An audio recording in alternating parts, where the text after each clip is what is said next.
Aujourd'hui, reportage au séminaire français de Rome. En ce jour d'ouverture du conclave au Vatican, nous nous intéressons aux vocations dans l'Église catholique. Il y a environ 1,2 milliard de baptisés à travers le monde.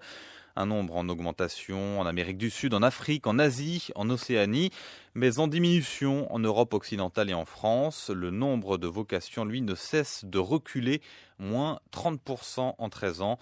Une soixantaine de Français étudient actuellement à Rome. Alors pourquoi devenir prêtre ? Eh bien, c'est le thème de ce reportage réalisé par Frédéric Mettezo.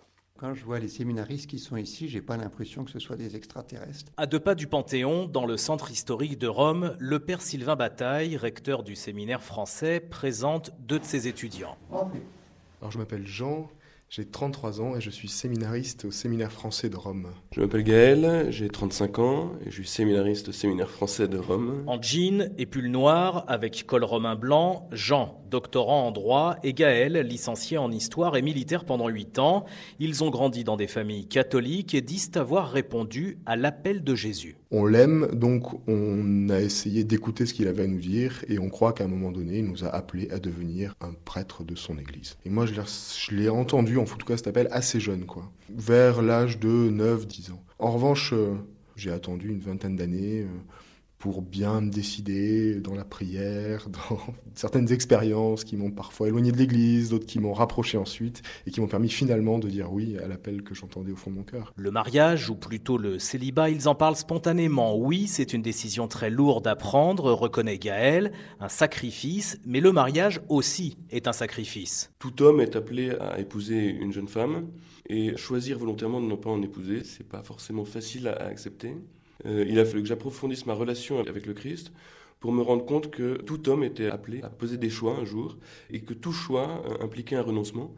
Pour la majorité des gens, il y a l'appel à se marier, on rencontre une jeune fille et puis on renonce à toutes les autres et on renonce aussi à une vie sans charge, sans responsabilité. Un vrai don implique un engagement. Le don le plus parfait, c'est le don le plus complet de nous-mêmes.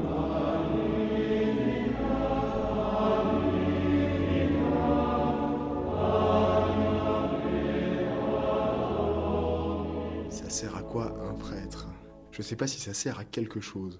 Je crois que le prêtre, il dit aux gens, vous voyez, eh bien sur cette terre, vous pouvez lever les yeux vers le ciel, et là il y a quelqu'un qui est là pour vous, qui a pensé à vous, et qui vous aime, et c'est pour ça que vous êtes ici. Et si vous levez les yeux vers le ciel, vers lui, vous serez mieux avec vos frères autour de vous. Depuis quelques années, on a repris l'habitude en France de tenir les églises ouvertes, et on se rend compte qu'il y a pas mal de gens qui s'arrêtent.